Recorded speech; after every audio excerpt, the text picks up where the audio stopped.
What if everything the galaxy believed about death was wrong? What if the most feared concept in the universe, the final ending, the ultimate silence, was just another beginning for one species? What if humans didn't just refuse to die but came back stronger, angrier, and absolutely unstoppable? For 10,000 years, the Galactic Council maintained peace through one simple truth. Death was the great equalizer. Every species, no matter how advanced or primitive, bowed before mortality's absolute authority. Wars ended when populations couldn't sustain losses. Conflicts resolved when the cost in lives became too great. Death was the universe's natural break on chaos. But humans broke that fundamental rule. And when the galaxy discovered just how completely humanity had shattered the most basic law of existence, terror spread faster than light itself. Because if death couldn't stop them, what possibly could? The answer would reshape everything the galaxy thought it knew about power, about fear, and about what it truly meant to be human. Ambassador Zethkar stood before the massive observation window of the Galactic Research Station, watching the debris field that had once been the human colony ship Perseverance. The scattered metal chunks drifted silently through space, telling a story that should have ended 3 standard days ago. Should have, but somehow hadn't. The Valkyrian diplomat's forearms trembled as he reviewed the sensor data for the 100th time. His species had evolved from prey animals, and every instinct screamed that something was fundamentally wrong with what they had observed. The Perseverance had exploded. Complete hull breach. All 50,000 human colonists exposed to hard vacuum. By every law of biology known to the Galactic Council, they should have died within minutes. Instead, they had done something impossible. Ambassador, came the nervous voice of Research Director Kuai Lan, a spider-like arachnoid whose species prided itself on scientific precision. The human delegation has arrived. Zethkar turned from the viewport, his elongated head crest flaring with anxiety. 3 days ago, he had been preparing for routine first contact protocols with humanity, a newly discovered species on the rim of Council space.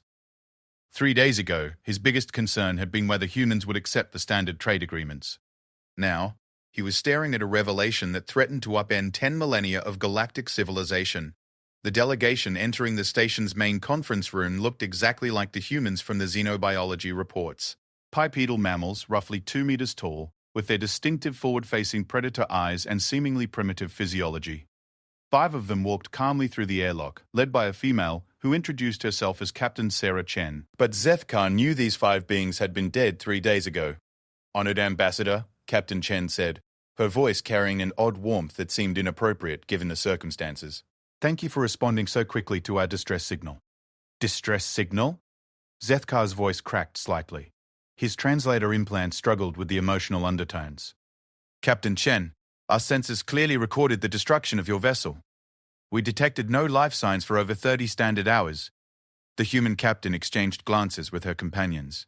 Something passed between them, a communication that Zethkar's enhanced hearing couldn't detect, but his prey instincts definitely felt. Predator coordination. "There was an accident," Chen admitted, settling into a chair that looked absurdly small for her frame. "Cascade failure in our fusion containment system. The ship was completely destroyed." "Yes," Zethkar said carefully, "and according to our detailed scans, all biological matter aboard was instantly vaporized. Yet here you sit, speaking to me." "Here we sit," Chen agreed with what humans apparently called a smile. The expression was deeply unsettling to most council species, showing far too many teeth. Research Director Kuai Lan scuttled forward, his 8 legs clicking nervously against the station's metal flooring. "Perhaps there was some error in our sensor readings. Our equipment might have malfunctioned, or—" "Your equipment worked perfectly," interrupted one of the other humans, a dark-skinned male who had been introduced as Dr. C. "Marcus Webb, your sensors detected exactly what happened. Complete destruction of the vessel and everything in it. The conference room fell silent, except for the subtle hum of the station's life support systems. Zethkar felt his secondary hearts begin racing, pumping stress hormones through his system in preparation for flight. "I'm afraid I don't understand," Kuai said, his mandibles clicking rapidly in agitation. "If your vessel was destroyed and your biology indicates you cannot survive in vacuum, how are you here? How are you alive?"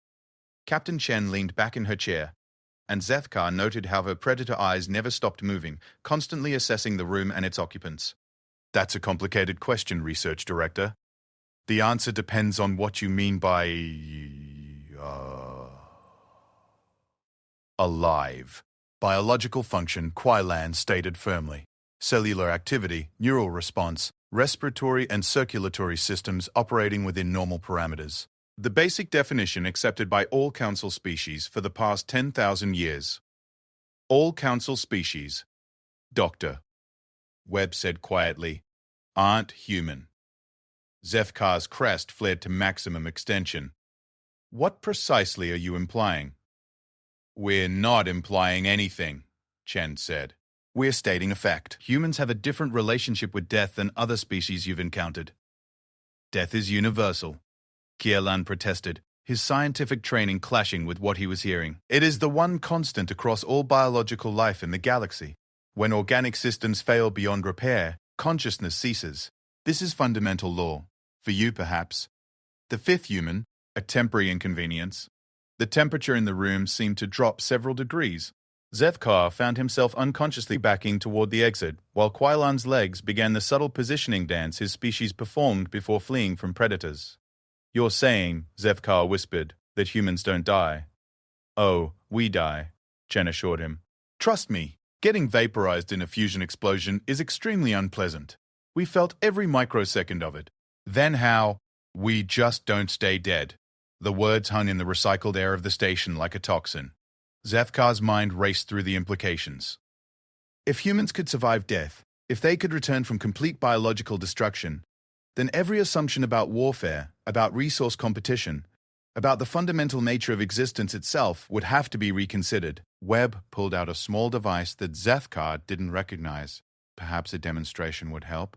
Research Director, your scanner there can detect biological signs, correct? Quailan nodded numbly. Please scan me now. The arachnoid reluctantly activated his equipment, pointing it at the human doctor. Normal biological readings across all parameters. Elevated heart rate and neural activity, but within expected ranges for your species. Good. Now, watch carefully. Webb pressed something on his device. There was a brief humming sound, and then he collapsed. The scanner in Quailan's manipulator arms immediately began screaming alarms. No biological activity detected. Quailan read from the display, his voice barely above a whisper. No neural function, no cellular metabolism, no electromagnetic signatures consistent with life. Deceased. Captain Chen checked something on her wrist. Marcus should be back in about 30 seconds. Back? Zethkar stared at the motionless form of Dr. Webb. Back from where? Death, obviously. 28 seconds later, Dr. Webb opened his eyes, took a deep breath, and sat up. Always gives me a headache, he muttered, rubbing his temples. But the neural pathways adapt faster each time. Quailan's scanner confirmed what they were all seeing. Full biological activity had resumed. Every system that had been completely shut down was now functioning normally. Impossible, Quailan whispered. This violates every known law of physics and biology. No, Lieutenant Morrison corrected. It violates every law you thought you knew. Humans evolved on a world that played by different rules. Zefkar found his voice. What kind of world creates beings that can return from death? Captain Chen stood, and despite her relatively small size compared to most council species, her presence suddenly dominated the room. The kind of world that doesn't let anything stay dead. Earth isn't just our home, Ambassador. It's a proving ground, a place where life doesn't just survive, it refuses to surrender. Every major extinction event on our planet taught life the same lesson, Dr. Webb added, now fully recovered. Death isn't permanent. It's just another obstacle to overcome. The asteroid that killed the dinosaurs? Life came back stronger. The ice ages that should have ended everything? Life adapted and thrived. Volcanic eruptions that poisoned the atmosphere for centuries? Life found a way. Lieutenant Morrison's eyes held an intensity that made Zefkar's prey instincts scream warnings. By the time humans evolved, death had become just another environmental pressure to adapt to. So we did. But this is. Quailan struggled with concepts that his scientific worldview couldn't process. If you cannot truly die, then you cannot truly lose. Any war, any conflict, any competition for resources becomes very one-sided very quickly. Chen finished. Yes. The full implications hit Zethkar like a physical blow. Humanity had just announced itself to the galaxy as a species that had solved the ultimate limitation. Every other race could be ground down through attrition, could be defeated by accepting losses they couldn't sustain. But humans? Humans would just keep coming back. The Galactic Council, Zethkar said slowly, maintains peace through the understanding that no species can afford unlimited casualties. Wars end because death makes them too costly to continue. That does seem to be how you've organized things, Chen agreed. But if humans can ignore casualties entirely, we don't ignore them, Dr. Rudolph, Webb corrected. Death still hurts. We still mourn our losses. We still value life and try to preserve it.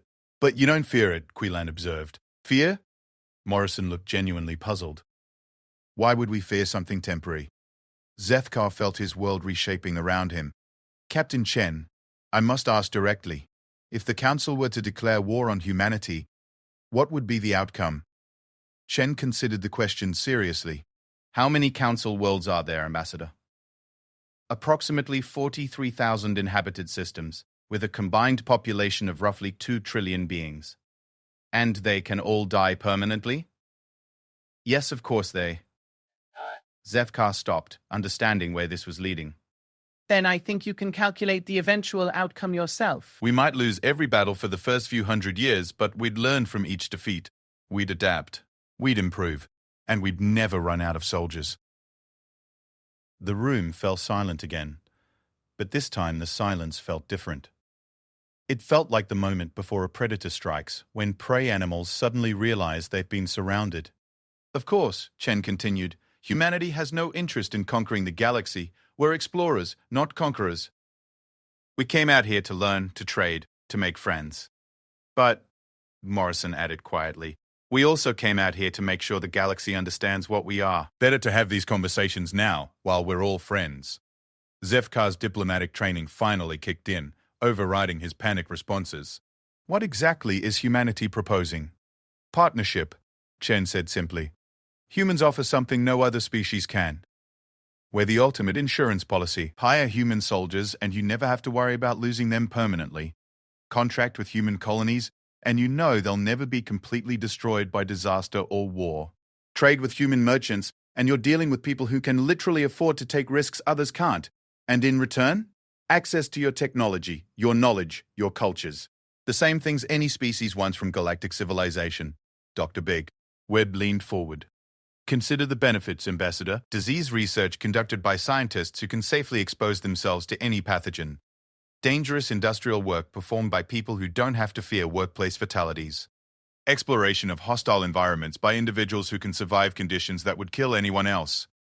Mining operations on toxic worlds, Morrison continued. Deep space missions that might take centuries. Military defense against any threat, no matter how overwhelming. Quailan's scientific mind was already racing ahead. The research applications alone, we could finally study black holes directly, investigate the interiors of stars, map the deepest ocean trenches of any world, all things that require someone willing to die for science. Dr. Raw KP, Webb said with another unsettling human smile, we're very willing. But Zethkar's political instincts were screaming different warnings. Captain Chen, you must understand the position this puts the Council in. For 10,000 years, our civilization has been built on the assumption that death is the ultimate deterrent. Our laws, our military strategies, our economic systems, everything assumes that no one can afford unlimited losses. I understand completely. If word of human capabilities spreads throughout Council space, it will cause panic. Species will demand weapons capable of destroying humans permanently. Others will try to ally with humanity for protection. The political balance that has maintained peace for millennia could collapse overnight. Chen nodded thoughtfully. That's certainly possible. Which is why we're having this conversation with you first, Ambassador. You're known throughout Council space as a reasonable diplomat who prefers solutions that benefit everyone. What kind of solutions? Humanity officially joins the Galactic Council as a member species. Chen proposed. In exchange for full membership rights and access to galactic civilization, we pledge to use our unique capabilities only for peaceful purposes. Scientific research, disaster relief, exploration of dangerous regions, and defensive military operations. Defensive only? Absolutely. Humans will never initiate aggression against Council species, but if any Council member is attacked by outside forces or faces existential threats, humanity will provide support that cannot be defeated through attrition. Zethkar found himself actually considering the proposal, despite every instinct telling him to flee. And if humanity violates this pledge, Lieutenant Morrison's expression grew serious. then you'll have learned something very important about human nature, Ambassador. We keep our promises. When humans give their word, they mean it. After all, we have all the time in the universe to make sure we honor our commitments. The implications of even that simple statement were staggering. Not just immortal soldiers, but immortal diplomats, scientists, artists, teachers. A species that could maintain continuity across geological timescales, that could pursue projects requiring thousands of years, that could literally outlast any problem. I will need to consult with the full council, Zethkar said finally. Of course. But, Ambassador, Chen's voice carried a note of gentle warning. I should mention that 43 other human ships are currently approaching council space from different directions. Each carries similar colonial populations.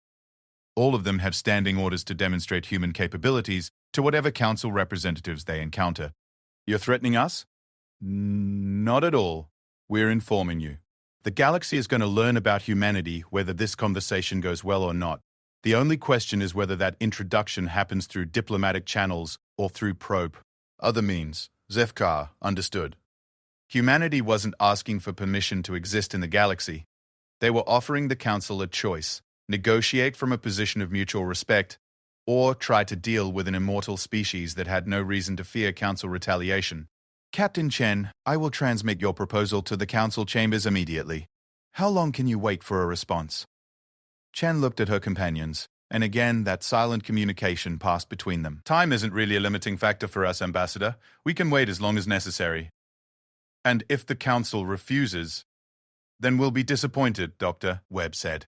But we'll still be here, still be immortal, and still be interested in joining galactic civilization. Eventually, the council will have to accept reality. As Zethka prepared to leave for the most important communication of his career, one final question occurred to him. Captain, may I ask, are all humans capable of returning from death? Every single one, Chen confirmed. It's not a technology or a medical procedure. It's just what we are. And this ability has no limits? No conditions under which a human might die permanently? The 5 humans exchanged looks again. And for the first time, Zethkar detected something like uncertainty in their expressions. We're still learning the parameters ourselves, Chen admitted. So far, we haven't found any form of death we can't return from. But the universe is vast and full of surprises. There might be something out there that could end us permanently. Have you ever encountered such a thing? No. But then again, we've never met species as advanced as those in the Galactic Council. Your technologies might be capable of things we haven't considered. Morrison leaned forward. Is that a threat, Ambassador? No, Zethkar said quickly. It's a genuine question. If humanity is truly immortal, then the galaxy must adapt to that reality. But if there are limitations to your abilities, that changes the strategic implications considerably. I suppose, Chen said thoughtfully, we'll all find out together. As Zethkar left the conference room to compose the most important diplomatic message in galactic history, he couldn't shake the feeling that this conversation had changed everything. Not just for the Council, not just for humanity, but for the fundamental nature of existence itself. Behind him, he could hear the humans talking quietly among themselves, their voices carrying the calm confidence of beings who had nothing to fear from the future. Because for them, the future was unlimited. The galaxy was about to learn what it meant to share space with a species that had conquered death itself. The Galactic Council chamber on Zentros Prime had seen many historic moments over its 10,000-year existence. But never before had every seat been filled with such palpable tension. Representatives from all 43,000 member worlds had insisted on attending personally rather than sending holographic delegates. The air recycling systems worked overtime to manage the atmospheric requirements of hundreds of different species, creating a subtle hum that underscored the nervous energy filling the vast space. Council Director Vextara, an ancient crystalline whose silicon-based body had witnessed the rise and fall of entire civilizations, called the emergency session to order. Her voice resonated through the chamber, via harmonic vibrations that each species' translation systems could interpret. Honored representatives, she began, her crystalline structure pulsing with controlled light patterns, we face an unprecedented situation. 3 days ago, 44 human vessels entered Council space. Each has made contact with our diplomatic corps. Each has demonstrated capabilities that challenge our fundamental understanding of biology, physics, and the nature of existence itself. A ripple of unease passed through the assembled delegates. Most had read the reports, but hearing it confirmed officially made the impossible seem terrifyingly real. Senator Kroldak of the Ursine Confederacy, whose species resembled massive bears with cybernetic enhancements, stood to address the chamber. Director, my constituents demand clarification.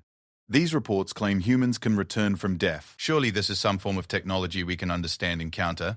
Negative, replied Dr. Yistel, the council's chief xenobiologist, her serpentine form coiled around a specialized speaking platform. We have conducted extensive analysis of all 44 encounters. Human resurrection appears to be a biological trait, not technological augmentation. Their cellular structure reforms from quantum-level data patterns stored in what they describe as consciousness fields that exist outside normal space-time. Impossible! Screeched Representative Quill Anna, whose bird-like avionic species prided itself on precise understanding of physics. No biological system can store information outside dimensional boundaries. Nevertheless, Dr. Yistel continued calmly, we have observed humans die completely, cellular destruction confirmed by molecular scanners, and return to full biological function within minutes. The process appears to be automatic and requires no external technology. Council Director Vexthara's crystalline body shifted to deeper blue frequencies, indicating serious concern. The humans have requested full council membership in exchange for peaceful coexistence and selective use of their abilities for council benefit. However, the strategic implications of immortal beings within our civilization cannot be ignored. Fleet Admiral Torquevin, a heavily armored crustacean representing the military forces of the Council, stepped forward. Director, I must voice the primary concern of the Joint Military Command. If humans cannot be permanently eliminated, traditional warfare becomes meaningless. Any conflict with humanity becomes a war of attrition we cannot win. Which brings us to the central question, announced Senator Lyrian, whose elegant humanoid species had served as diplomatic mediators for millennia. Do we accept humanity as partners, or do we classify them as an existential threat requiring containment? The chamber erupted in a cacophony of clicking, chirping, roaring, and harmonic communications as hundreds of species tried to speak simultaneously. Director Vixthara's crystalline form flashed brilliant white light, calling for order. We will hear from each species group in order of seniority, she announced. The ethereal collective will speak first. A shimmering energy pattern materialized in the central speaking area. The ethereals existed as pure consciousness bound by electromagnetic fields, having transcended physical form millions of years ago. We have attempted to analyze human consciousness during their death-resurrection cycle. The ethereals' translated thoughts filled the chamber. What we discovered disturbs us profoundly. Human awareness does not cease during biological death. Instead, it transfers to a dimensional space we cannot access or understand. They remain conscious throughout the process of dying and returning. What does that mean practically? Asked Director Vexthara. It means humans experience death while retaining full mental capacity. They feel pain, maintain memories, and can observe everything happening around their deceased forms. Yet they show no signs of psychological trauma from these experiences.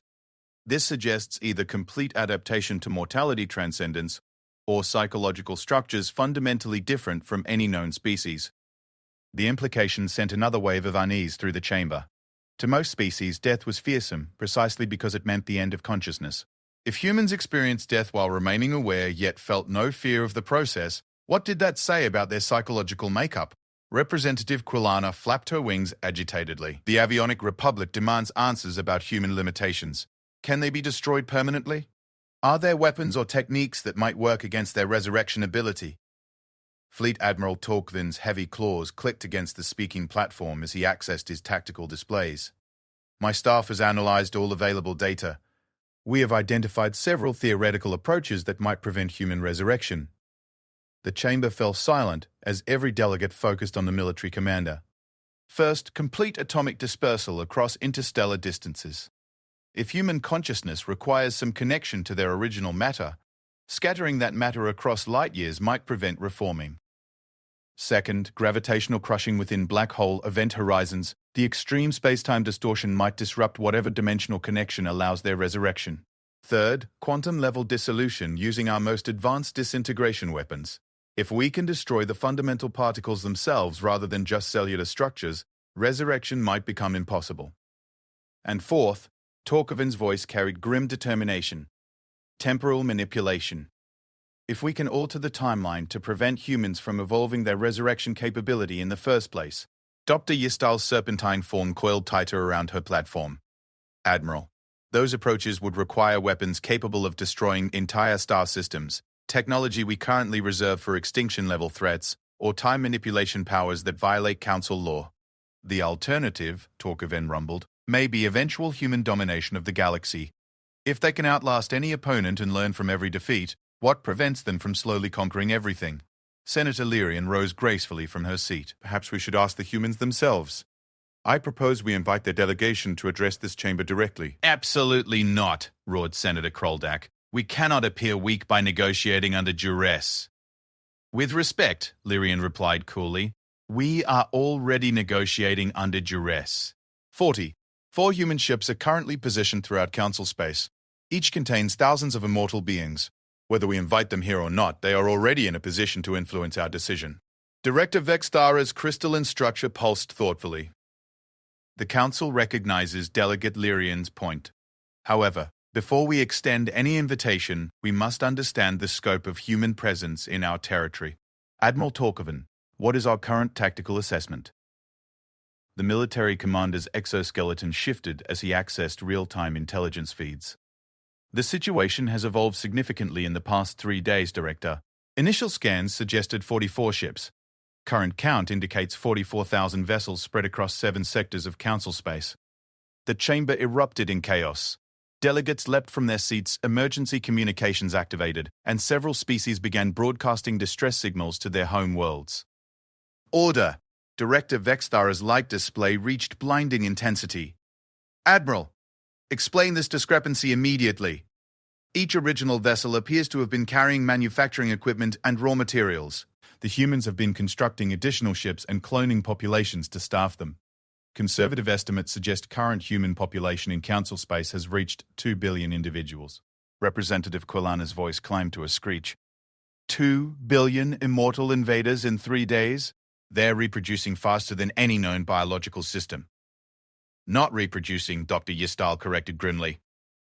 Cloning and accelerated growth. Human technology apparently allows rapid creation of adult individuals with full memories and capabilities. Each new human is effectively identical to the originals in terms of abilities and knowledge. Senator Kroldak's cybernetic enhancement sparked with barely contained rage. This is clearly an invasion force. We must mobilize the fleet immediately. Against opponents who cannot be permanently killed, Admiral Torkoven shook his heavy head. Senator, my tactical analysis indicates that any military engagement with current human forces would result in Council defeat within 6 months to 2 years, depending on human willingness to accept casualties. The ethereal collective's energy pattern flickered with agitation. We have detected additional concerning capabilities. Humans appear able to share memories and experiences across their population through quantum entanglement networks. Every death, every resurrection, every piece of tactical knowledge gained by any human becomes available to all humans. They're a collective intelligence? Asked Director Vexthara. Not precisely. They maintain individual personalities and decision-making capacity, but strategically relevant information propagates through their population instantaneously. This means traditional divide-and-conquer tactics will fail, as will attempts to exploit inexperience or lack of coordination. Senator Lyrian stood again, her composed demeanor contrasting sharply with the panic spreading through the chamber. Honored colleagues, we appear to be focusing on the assumption that humanity represents a threat requiring military response. Perhaps we should consider whether they might actually represent an opportunity. Opportunity? Squawked Representative Quilana. They've invaded our space with billions of immortal beings. They've entered our space with billions of immortal beings, Lyrian corrected. There's a significant difference. Has any human vessel taken hostile action? Admiral Torkoven consulted his displays reluctantly. No hostile actions confirmed. All human contacts have been diplomatic in nature. They have responded to challenges with demonstrations of capability rather than aggression. And what capabilities have they demonstrated beyond resurrection? Dr. Yistal accessed her xenological databases. Remarkable technological advancement, Senator. Human ships appear to be constructed from materials we cannot analyze, powered by energy sources we cannot identify, and equipped with defensive systems that our weapons cannot penetrate. Cannot penetrate or have not attempted to penetrate. Cannot penetrate. Several council members have tested human defenses during first contact. Dreadnought-class weapons had no effect on human vessels. The ships absorbed entire fleet bombardments without registering damage. The chamber fell silent as the full scope of humanity's technological superiority became clear. Not only were they immortal, but their technology made them effectively invulnerable to Council military forces. Director Vexthara's crystalline form shifted to somber purple frequencies. It appears we are not facing a choice between partnership and conflict. We are facing a choice between partnership and submission. The blunt assessment sent a chill through every delegate. For 10,000 years, the Galactic Council had represented the pinnacle of technological and military power in known space. The idea that a single species could render them helpless was almost incomprehensible. Perhaps, suggested the Ethereal Collective, we should examine what humanity is actually requesting. According to diplomatic reports, they seek council membership and peaceful coexistence. These are reasonable demands that benefit both parties. Senator Kroldak Cybernetics whirred with agitation. Reasonable? They're holding the entire galaxy hostage with their presence. Are they? Lyrian asked pointedly. Or are they offering protection? Consider their technological capabilities applied to council benefit. Immortal soldiers to defend against external threats. Indestructible ships for dangerous exploration missions. Beings who can survive any environment for scientific research. And in return, they gain access to 10,000 years of accumulated council knowledge, technology, and cultural development, added Dr. Yestal. From humanity's perspective, this represents significant benefits for relatively modest concessions. Representative Quilana flapped her wings nervously. But what guarantees do we have? What prevents them from changing their minds once they're established within council civilization? Nothing, Admiral Torkovan admitted. But nothing prevents that regardless of our decision today. If humans decide to become aggressive, our ability to stop them appears limited. Director Vexthara's form pulsed with decision-making frequencies. The Council faces a fundamental choice. We can attempt to resist human integration and likely face gradual displacement as a galactic power. Or we can accept their partnership proposal and attempt to guide this relationship toward mutual benefit. I propose a compromise position, Senator Lyrian announced. Limited trial membership for humanity. Grant them probationary council status for a 50-year period during which we evaluate their commitment to peaceful coexistence. If they honor their agreements, full membership follows. If they prove threatening, we retain the option to revoke their status. And if they refuse probationary terms? Asked Representative Quilana. Then we learn something important about their true intentions, Lyrian replied. Reasonable beings accept reasonable compromises. If humanity rejects limited partnership, it suggests they have ulterior motives. The Ethereal Collective's pattern brightened with interest. This approach allows evaluation of human psychological and cultural development within Council framework while maintaining some degree of oversight. We support this proposal. Admiral Torkovan's claws clicked thoughtfully. From a military perspective, probationary membership allows us time to develop new strategic doctrines for dealing with immortal opponents. Perhaps we cannot destroy them, but we might find ways to contain or redirect their capabilities. And if their technological advantages prove beneficial, we gain access to revolutionary advances in multiple fields. Doctor, Yestal added. Medical applications alone could extend lifespans for all council species. Director Vexathara's crystalline structure shifted to decision-making frequencies. The council will vote on Senator Lyrian's proposal. All in favor of offering humanity probationary membership for 50 standard years, with specific performance requirements and oversight provisions. The voting process took nearly an hour as each species group consulted their home governments and internal leadership structures.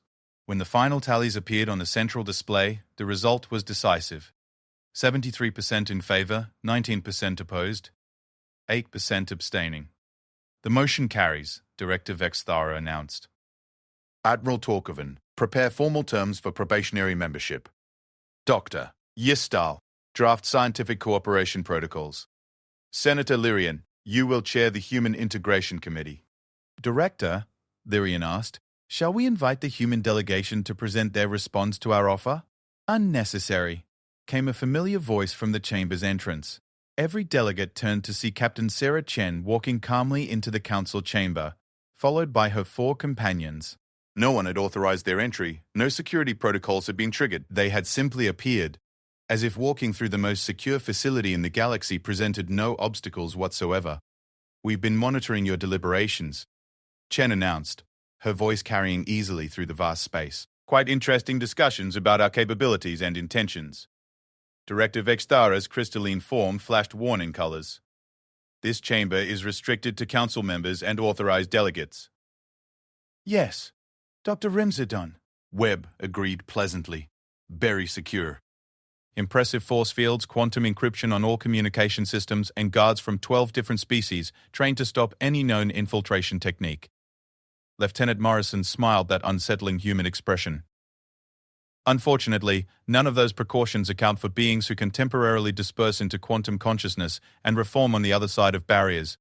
The revelation that humans could somehow bypass any security system sent another wave of alarm through the assembled delegates.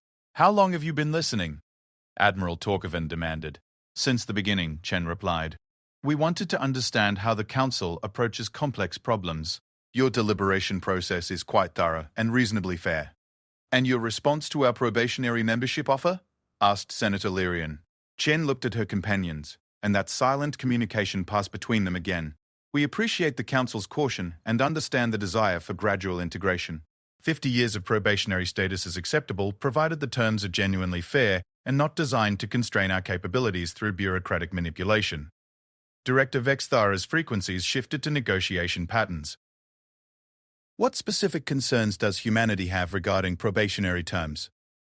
"Primarily freedom of movement and self-defense," Dr. Webb replied. "We will not accept restrictions that prevent human vessels from responding to threats against our population. If Council members attack humans, we reserve the right to defend ourselves effectively." "Define effectively," Admiral Torkvan requested grimly. Morrison's expression grew serious. "Permanently." The single word carried implications that made every delegate reconsider their position. Humanity was offering partnership, but they were also making clear that aggression against them would have permanent consequences for the aggressors. "Any other requirements?" Senator Lyrian asked. "Access to Council scientific databases and technological archives," Chen continued. "Joint research opportunities with willing species, and participation in Council military operations where human capabilities would be beneficial." "You want to serve in Council Defense Forces?" Lyrian sounded surprised. "We want to contribute to galactic security," Chen corrected. "Immortal soldiers make excellent peacekeepers. Indestructible ships excel at protecting vulnerable populations. We're offering to help defend everything the Council has built." Representative Quilana's voice carried desperate hope. "And if external threats emerge, dangers from outside Council space, humans will stand with the Council against any threat." Dr. Rose. Webb promised. "Death cannot stop us. Fear cannot deter us. We are the ultimate insurance policy for galactic civilization." Director Vexthara's crystalline form pulsed with decision frequencies. "The Council accepts humanity's terms for probationary membership, with formal agreements to be drafted within 10 standard days. Welcome to galactic civilization, humans." Captain Chen nodded formally. "Thank you, Director. We look forward to a long and mutually beneficial partnership." As the human delegation prepared to leave, Senator Lyrian called out one final question. "Captain Chen, given your capabilities, why do you want to join our civilization rather than simply creating your own?" Chen paused at the chamber entrance. "Because civilization isn't about power, Senator. It's about cooperation, learning, and building something greater than any single species can achieve alone. Humans may be immortal, but we're not gods. We still have much to learn, much to explore, and much to contribute." "Besides," Morrison added with that unsettling smile, "ruling the galaxy sounds incredibly boring. We'd much rather be partners in discovering what lies beyond it." As the humans departed, leaving the council chamber buzzing with nervous energy and cautious optimism, Director Vexthara reflected on how completely the galaxy had changed in just 3 days. Humanity had revealed themselves not as conquerors but as revolutionaries who had transformed the very meaning of existence itself. The age of mortal civilizations had ended. The age of partnership with immortals had begun. 6 months after humanity's admission to probationary council membership, the galaxy learned what immortal partners truly meant when crisis struck the Outer Rim. The distress signal reached Council headquarters on a Tuesday morning, local time. Emergency frequencies crackled with desperate transmissions from the Helix Nebula, where the Peaceful Botanist Collective had established their most ambitious terraforming project. For 3 centuries, the plant-like beings had slowly transformed a barren system into a garden paradise, their patient work creating thriving ecosystems on 17 different worlds. Now something was destroying everything they had built. Council Command, this is Seed Ship Verdant Dream. The transmission burst through subspace, carrying undertones of absolute terror. Unknown vessels are systematically sterilizing our worlds. They're using some kind of viral weapon that turns our atmospheric processes into toxin generators. Billions of our people are dying. Admiral Torkoven's command center erupted into controlled chaos as tactical displays showed the scope of the disaster. 17 garden worlds, each supporting tens of millions of botanist colonists, were turning toxic at an alarming rate. Atmospheric readings showed oxygen levels plummeting while poison compounds increased exponentially. "What do we know about these attackers?" demanded Director Vexthara, her crystalline form pulsing with urgent frequencies.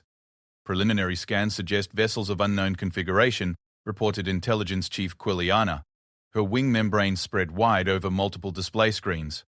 "They appeared simultaneously at all 17 worlds 6 hours ago. No prior contact, no demands, no warnings. They simply began the sterilization process." Dr. Yistal's serpentine form coiled around her analysis station. "The viral agent appears specifically designed to target botanist physiology. It's not affecting the native ecosystems, only the terraformed environments and the botanist population." "A bioweapon?" Admiral Torkoven's heavy claws clicked against his command throne.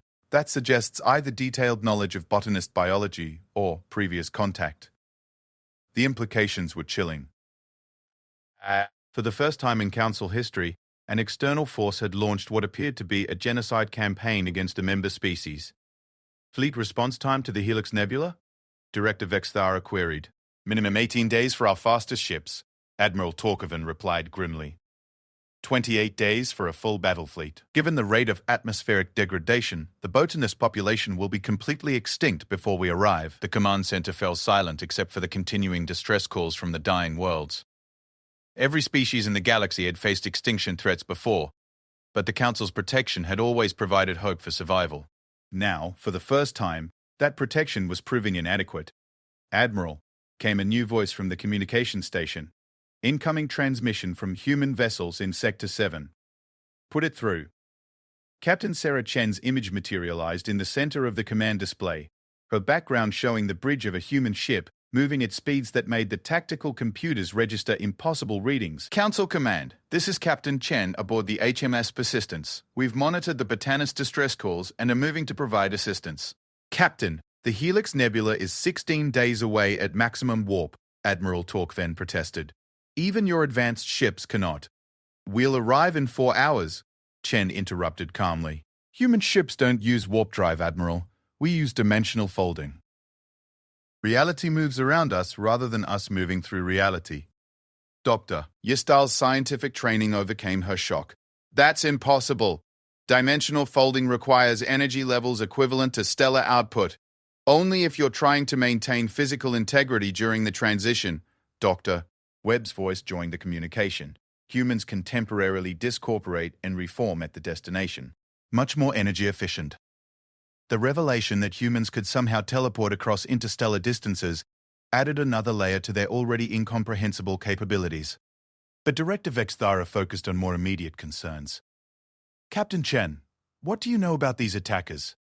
"We're designating them as devourers based on their behavior patterns," Chen replied.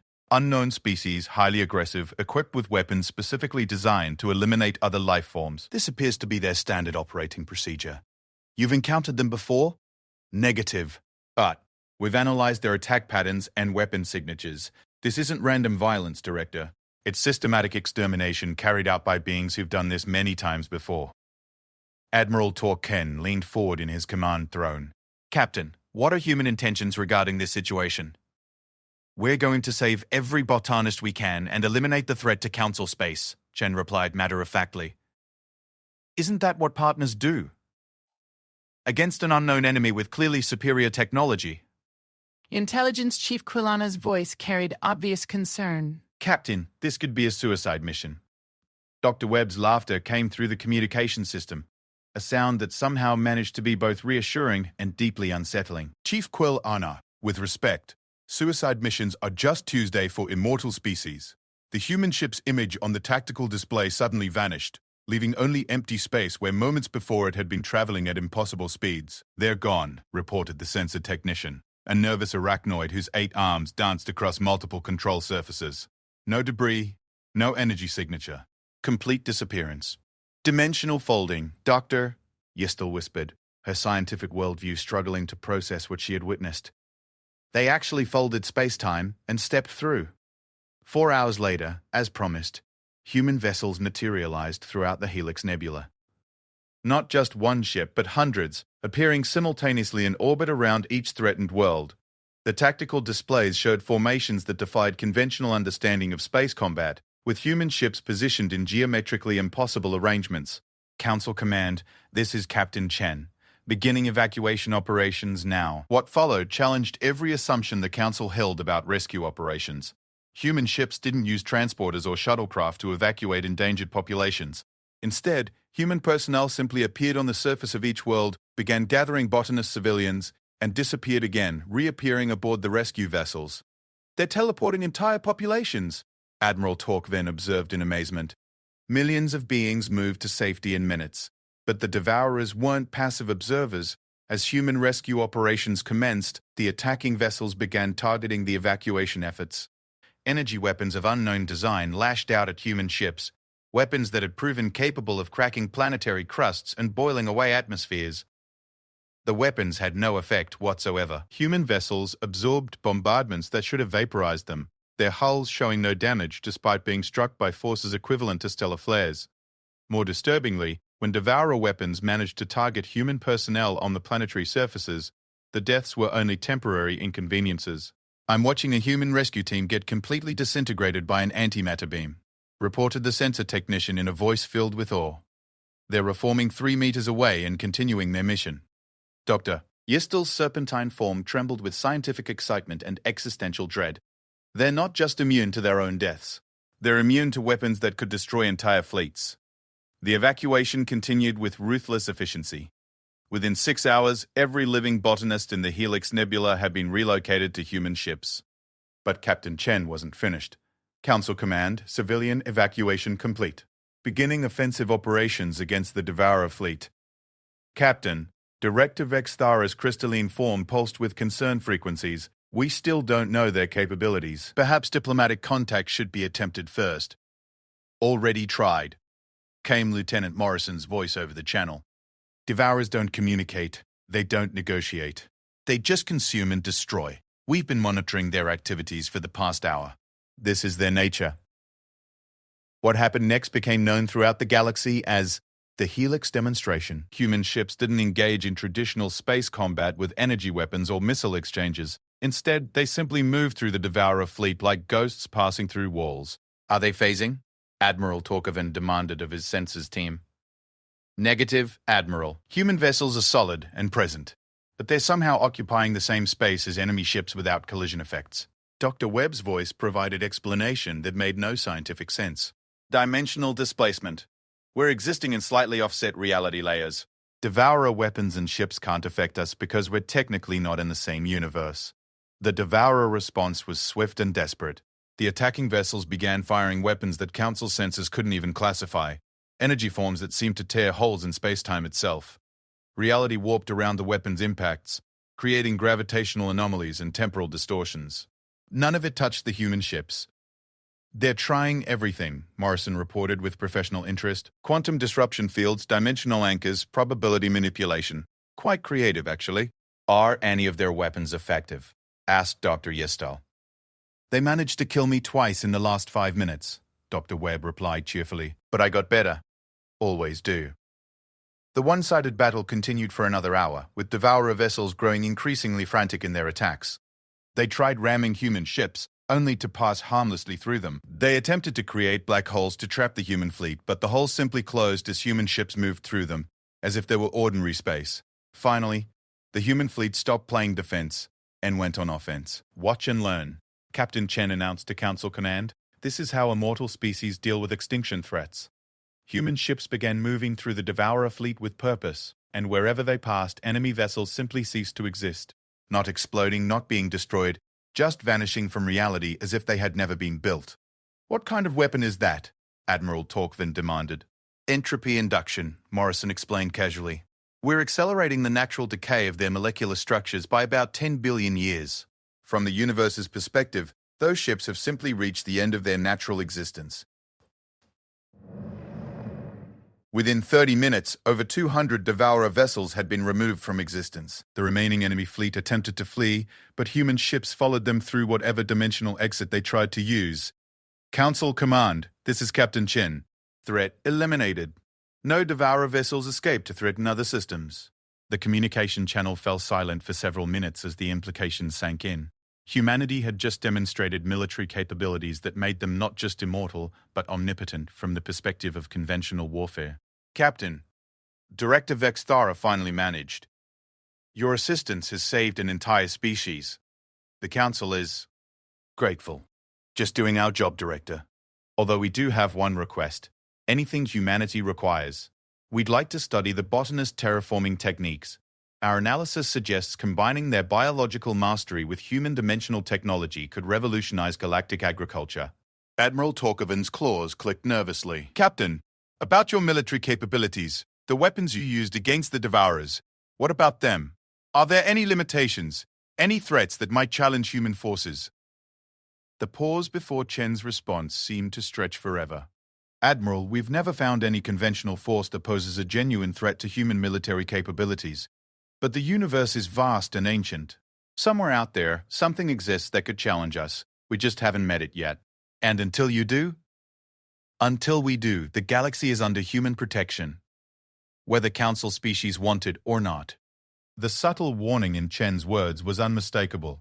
Humanity had proven they could eliminate any threat to their allies, but they had also proven they could eliminate any threat to themselves, including potential Council opposition. As the human fleet began transferring rescued botanists to temporary refugee stations, Dr. Yistel voiced the question every Council member was thinking.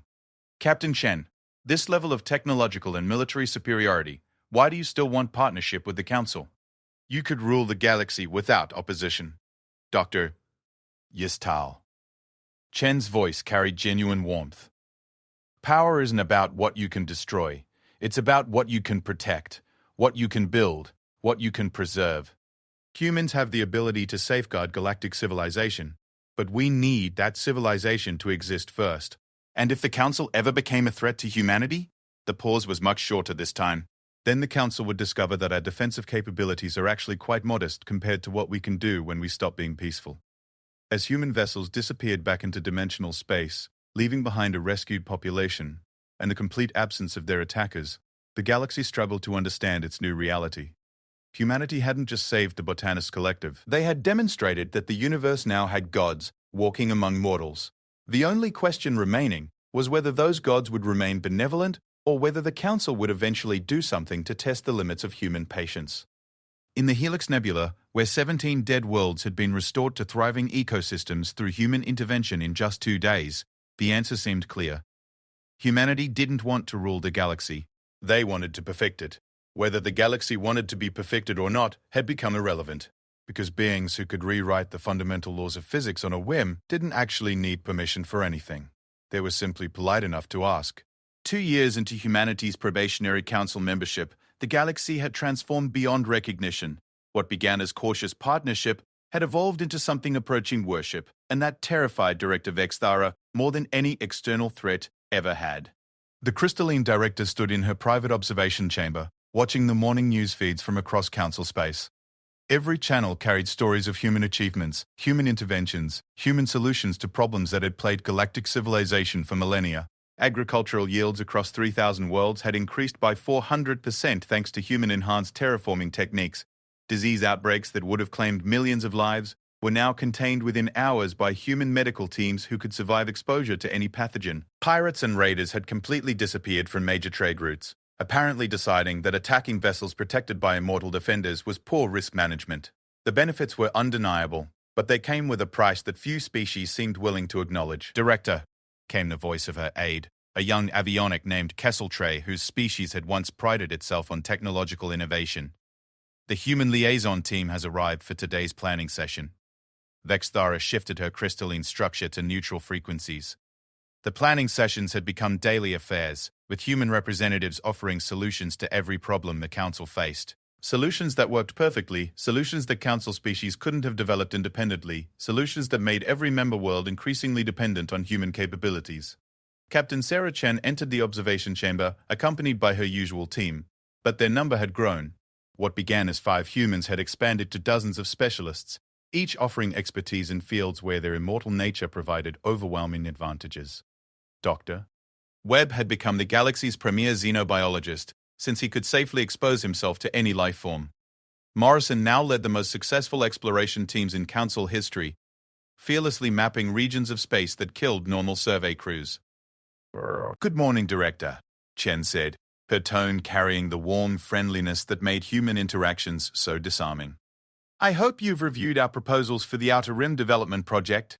Vexthara had reviewed them. Humanity wanted to establish permanent settlements in the galaxy's most dangerous frontier regions, areas where gravity storms, dimensional rifts, and toxic nebulae made conventional colonization impossible. Human immunity to environmental hazards meant they could thrive in conditions that would exterminate any other species within hours. "The proposal is comprehensive," Vex_Thara replied carefully. "However, I have concerns about strategic implications." Dr. Webb tilted his head with what humans called curiosity. "What kind of concerns?" "Demographic concerns. Human population growth in Council space has accelerated beyond all projections. Current estimates suggest you'll achieve numerical parity with all other Council species combined within 50 years. Is that problematic?" Morrison asked. "Larger populations generally benefit galactic civilization through increased productivity and innovation. It becomes problematic when one species possesses capabilities that others cannot match," Vexthara explained. "Mathematical parity between immortals and mortals isn't really parity at all." The humans exchanged those silent glances that had become familiar throughout the Council. Internal communication through means that no other species could detect or intercept. After a moment, Chen nodded thoughtfully. "Director, are you suggesting that human population growth represents a threat to galactic balance?" "I'm suggesting that the current trajectory leads to a galaxy dominated by humanity, whether that's your intention or not." Dr. Webb leaned forward, his expression serious. "Director, human population expansion is driven by practical necessity. We're establishing colonies in environments where other species cannot survive. We're not displacing existing populations." "No, you're not," Vexthara agreed. "But you're occupying every niche that other species might eventually evolve to fill. You're closing off evolutionary pathways that could lead to new forms of life and intelligence." The observation chamber grew quiet, except for the subtle harmonics of the station's power systems. Vexthara had voiced what many Council members thought privately but hesitated to say openly. Humanity wasn't conquering the galaxy through warfare, but they were systematically making themselves indispensable to its continued functioning. Morrison's expression shifted to something more serious. "Director, are you asking humanity to limit our expansion?" "I'm asking humanity to consider the long-term implications of unlimited growth in a finite galaxy. And if we refuse?" The question hung in the recycled air like a gravitational anomaly. Vexthara's crystalline structure pulsed with frequencies that indicated careful consideration of consequences. "Then the Council will need to evaluate whether humanity's probationary membership should become permanent, or whether alternative arrangements are necessary." Chen's eyes went completely still, losing the warmth that had characterized all previous interactions. The change was subtle but unmistakable to someone who had spent years observing human behavior. When humans stopped showing emotion, Vexthara had learned it meant they were preparing for violence. "What kind of alternative arrangements?" Chen asked, her voice carrying no inflection whatsoever. "Territorial restrictions, population limitations, mandatory technology sharing to ensure other species can remain competitive." "Essentially, Doctor," Webb said quietly, "you want humanity to accept deliberate handicapping to preserve the status quo. I want humanity to accept limits that ensure galactic diversity continues to exist." Morrison stood slowly, and Vexthara's crystalline form automatically shifted to defensive frequencies. The human's movement was too controlled, too precise, like a predator deciding whether to strike. "Director, let me make sure I understand the Council's position." We've spent 2 years helping every species in the galaxy solve their problems. We've eliminated external threats, ended disease outbreaks, improved agricultural yields, and enhanced technological capabilities across thousands of worlds. And your response is to demand we stop growing our population? My response is to point out that unchecked human expansion eventually eliminates the need for any other species in the galaxy. The need? Chen's voice carried a dangerous edge. Director, are you suggesting that species exist to serve needs rather than for their own sake? Vexthara realized too late that her argument had revealed something about Council thinking that humans found deeply offensive. The crystalline director tried to backtrack. But Morrison was already responding. Because if that's the case, then the Council has just admitted it views sapient life as utilitarian rather than intrinsically valuable. Dr. Webb's expression had gone completely neutral, which Vexthara now recognized as the most dangerous human emotional state. Director, would you like to know what we've learned about Council civilization over the past 2 years? What do you mean? We mean, Chen said, that we've been studying more than just your technology and culture. We've been analyzing your fundamental assumptions about existence, about purpose, about what it means to be alive. The observation chamber's lighting seemed to dim. Though Vexthara knew that was impossible, the human team was doing something that made reality feel less stable, less certain. You want to know why humans are willing to help every Council species with every problem? Morrison asked. Because we hoped you were building towards something meaningful. Some greater purpose that justified the existence of galactic civilization. Instead, Dr. Webb continued, we discovered that Council civilization exists primarily to maintain its own existence. No higher purpose, no meaningful goals, just endless preservation of a status quo that benefits no one. Chen stood, and Vexthara felt the temperature in the room drop noticeably. Director, humanity doesn't want to rule the galaxy. We want the galaxy to be worth ruling. But if the choice is between letting galactic civilization stagnate under Council management or taking direct control ourselves, Morrison's smile was the most terrifying expression Vexthara had ever witnessed. Well, we're immortal. We have all the time in the universe to build something better. The threats were subtle but unmistakable. Humanity had reached the conclusion that Council civilization was fundamentally flawed, and they were considering alternatives to partnership. What are you proposing? Vexthara asked, her crystalline form pulsing with defensive frequencies. A test, Chen replied. The Council seems concerned about human expansion and capabilities. Very well. Humanity will withdraw all assistance from Council space for 1 standard year. Withdraw? The word came out as harmonic static. Complete withdrawal. No medical assistance, no military protection, no technological support, no trade relationships. The Council can demonstrate whether galactic civilization can function without human involvement. Dr. Webb's expression carried scientific interest rather than malice. If Council species prove they can maintain current prosperity and security levels independently, then humanity will accept territorial limitations and population controls. And if the Council cannot maintain current levels? Vexthara asked, though she already knew the answer. Then humanity resumes assistance under new arrangements, Morrison replied. Arrangements that prioritize galactic development over political convenience. The implications were staggering. Without human protection, piracy would resume within months. Without human medical teams, disease outbreaks would claim millions of lives. Without human agricultural enhancements, food shortages would destabilize entire star systems. You're threatening to let galactic civilization collapse unless we submit to human authority. Vex_Thara accused. No, Chen corrected. We're offering to let galactic civilization prove it doesn't need human authority. There's a significant difference. And after the test period? If the Council successfully maintains galactic prosperity and security for 1 year without human assistance, humanity will permanently withdraw from Council space. We'll establish our own civilization in the frontier regions and leave you in peace. The offer was everything the Council claimed to want. Human departure from galactic politics, no demographic pressure, no technological dependence. But Vexthara understood the true nature of the test. Council civilization had become so integrated with human assistance that withdrawal would likely trigger immediate collapse. And if we refuse the test? Morrison's expression grew thoughtful. Then humanity continues current expansion and assistance programs, but we stop pretending the Council has any real authority over galactic affairs. You're forcing us to choose between independence and submission. We're forcing you to choose between demonstrating independence and admitting submission, Doctor. Webb corrected. The situation already exists. The test just makes it visible. Vexthara's crystalline structure pulsed with decision-making frequencies. The human delegation had just revealed that humanity's patience with council limitations was ending.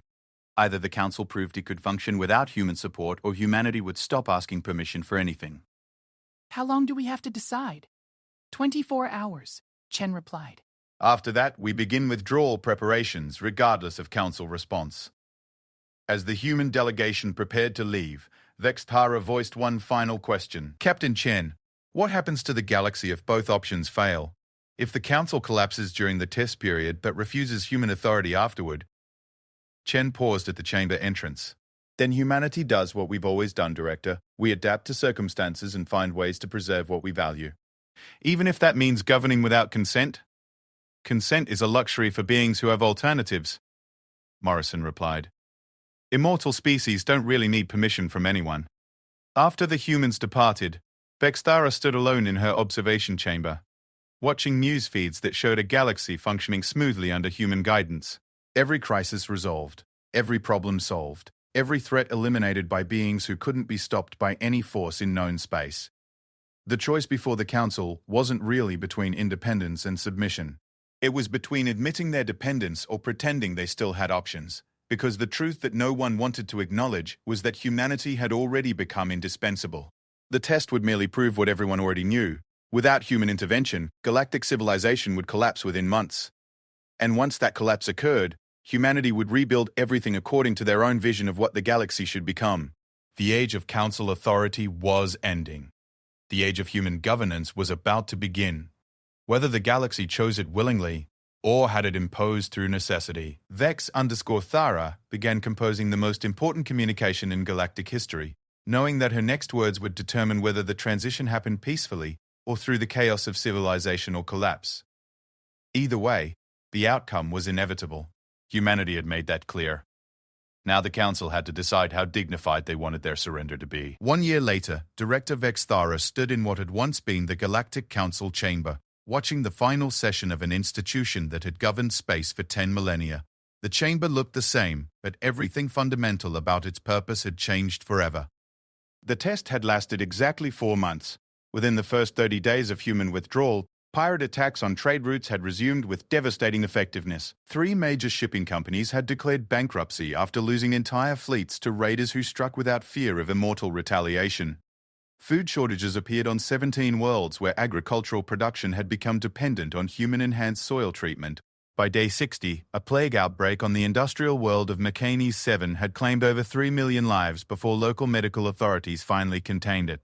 Without human doctors who could safely expose themselves to the pathogen, traditional quarantine measures had proven inadequate. By day 90, the Helix Nebula faced another extinction event when dimensional storms began destabilizing the terraformed atmospheres that humans had restored. No council technology could operate within the reality-distorting fields that human engineers had navigated effortlessly. On day 112, the council voted unanimously to request humanity's return to active partnership. The humans had agreed, but on very different terms. Captain Sarah Chen stood at the center of the chamber, no longer representing humanity as petitioners for council membership. Today, she was explaining the new structure of galactic governance to representatives who had learned the true cost of independence. The Galactic Preservation Authority will replace the council effective immediately, Chen announced, her voice carrying through the chamber without need for amplification. Human technology had advanced beyond the need for external communication systems. All former council territories will transition to GPS administration over the next 6 months. Senator Lyrian, one of the few delegates who had advocated for human partnership from the beginning, raised her elegant hand. Captain Chen, what role will existing species governments play in this new authority? Advisory roles, Dr. Webb replied, from his position beside a holographic display showing the new administrative structure. Each species will maintain internal self-governance for cultural and domestic affairs. Interstellar policy, defense, and resource allocation will be handled by human administrators. Administrators? Admiral Torpven's voice carried notes of barely suppressed rage. You mean rulers? We mean administrators, Morrison corrected patiently. Humans don't want to rule species who can govern themselves effectively. We want to manage problems that require capabilities other species don't possess. Representative Quilana's wings fluttered with agitation. Such as? Defense against external threats. Medical crises requiring exposure to dangerous pathogens. Exploration of hostile environments. Resource extraction from systems that would kill conventional work crews. Basically, any situation where mortality limits effectiveness. Director Vextara's crystalline form pulsed with resigned acceptance. The past year had proven beyond doubt that galactic civilization couldn't function at current levels without human intervention. The choice was simple: accept human administration or watch everything collapse back to pre-spaceflight barbarism. What guarantees do we have that human administrators will respect species autonomy? She asked. Chen's expression grew serious. Director, you've observed human behavior for 3 years. Have we ever demonstrated interest in controlling internal species affairs? No, but circumstances were different. You were partners seeking acceptance. Now you hold absolute power. Do we? Doctor, Webb asked with genuine curiosity. Director, what happens if humanity abuses our administrative authority? Vexthara considered the question carefully. Nothing.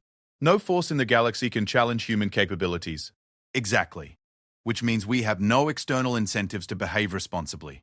Our restraint must come from internal values rather than fear of consequences. Morrison nodded thoughtfully. And internal values are much more reliable than external pressure. Fear-based cooperation breaks down as soon as the threat disappears. Values-based cooperation continues indefinitely. The ethereal collective's energy pattern materialized in the chamber's center. Humans, we must address the philosophical implications of immortal governance over mortal populations. How does this arrangement affect the natural development of galactic civilization? It accelerates development towards sustainability rather than expansion, Chen replied. Mortal civilizations focus on growth because they fear death and resource depletion. Immortal administrators can focus on optimization because we have unlimited time to perfect solutions. But what about innovation driven by necessity? Competition that spurs advancement? The creative pressure that comes from limitations? Doctor, Webb's expression brightened with scientific enthusiasm. Excellent questions. We've been studying this issue extensively. Traditional innovation driven by survival pressure tends to produce short-term solutions with long-term costs. Immortal species develop innovations focused on permanent optimization rather than quick fixes. Consider medical research, Morrison added. Mortal species develop treatments that extend life or manage symptoms. Immortal researchers develop cures that eliminate diseases permanently because we have unlimited time to test comprehensive solutions. Senator Lyrian leaned forward with interest. Are you suggesting that human administration will accelerate technological development? We're suggesting it will redirect development toward genuine problem-solving rather than competitive advantage, Chen replied. When administrators can't die and don't need to worry about quarterly profit reports, they tend to focus on solutions that work forever. Admiral Torquevin's claws clicked against his command throne. And military development? What happens to defense innovation when administrators are invulnerable? Defense becomes genuinely defensive rather than offensive, Morrison explained. Immortal military forces don't need to develop weapons for attacking other immortals because such conflicts are pointless. We focus on protection against genuine external threats, such as entropy degradation, dimensional instabilities, reality-breaking anomalies, universe-ending catastrophes. The kinds of threats that could actually damage,